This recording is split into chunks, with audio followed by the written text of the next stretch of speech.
Let's turn now to today's market action. Stocks closing near session lows. Only two Dow stocks and one sector, energy again, closing higher with the broad-based selling. Joining me now is Bob Elliott, CEO and CIO at Unlimited Funds, and Krishna Guha, Evercore ISI Vice Chairman. Guys, welcome. Bob, oil moved dramatically today off a pretty low base. Stocks moved modestly. I guess this is more about what are we set up for given the run that stocks have been on. We're pretty near all-time highs on the S&P.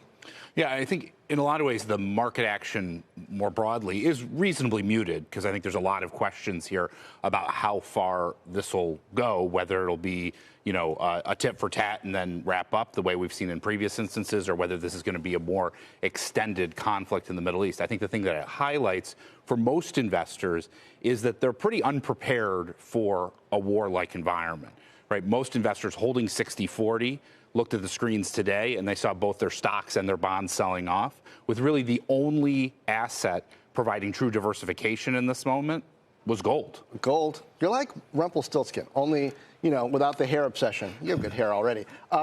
So what is it about commodities in these warlike times that investors should pay attention to?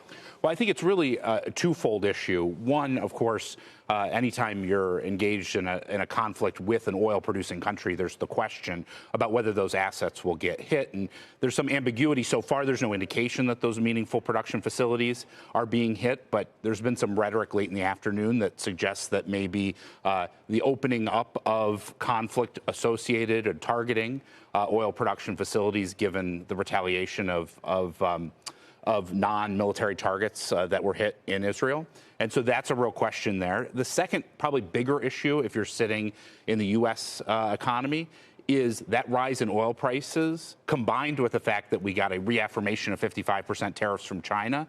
That adds up to a pretty concerning picture on the inflation side as the Fed meets next week and pencils out its monetary policy through the rest of the year. It's going to be a lot harder for them to deliver the sort of cuts that many people expect in an environment of rising oil prices and elevated tariffs for longer. Sure. Krishna Guha, there was a time when missiles flying between Iran and Israel was a nightmare scenario for markets. I'm not sure if it's getting how the markets have through the Russia-Ukraine conflict, the Hamas-Israel conflict, or a combination. It doesn't seem to be the case this time that this is being taken as that kind of a nightmare. Are investors too complacent? So I'm not sure investors are complacent, but I think it is clear that the market is not at this point discounting odds on for a full-scale war. The market is pricing a more limited series of engagements and some risk of escalation into a full-blown conflict.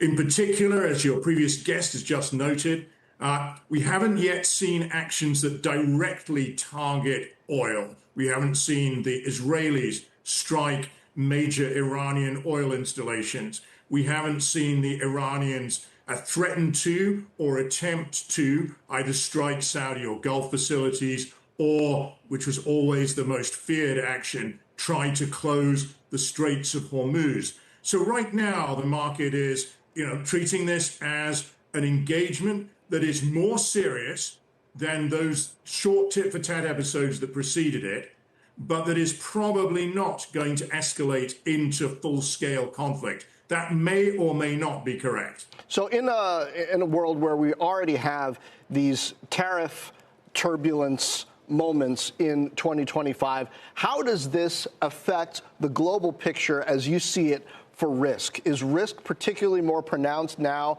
Krishna, in some places versus where it was before, or is it too soon to make any shifts in your calculations and what you expect might happen? So it's probably not a moment to overreact, right? Because we don't know how far this conflict is going to go and for how long.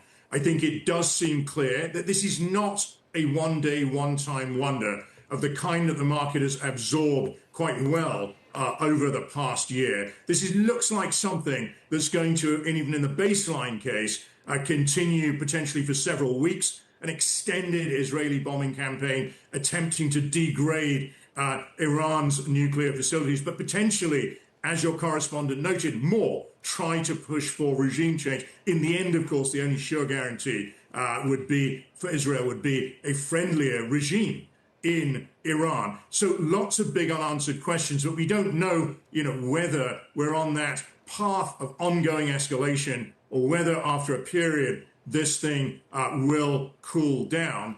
I do think that investors have to recognize that if we were to see a sustained and significant increase in oil prices on top of the shock from tariffs, that is adding stagflationary pressure to an already stagflationary shock coming out of tariffs. That has to be bad news for growth, and inflation has to further complicate the Fed's life. Just don't expect the Fed to jump to quick conclusions when the geopolitical side, the military side, is still so fast moving and uncertain.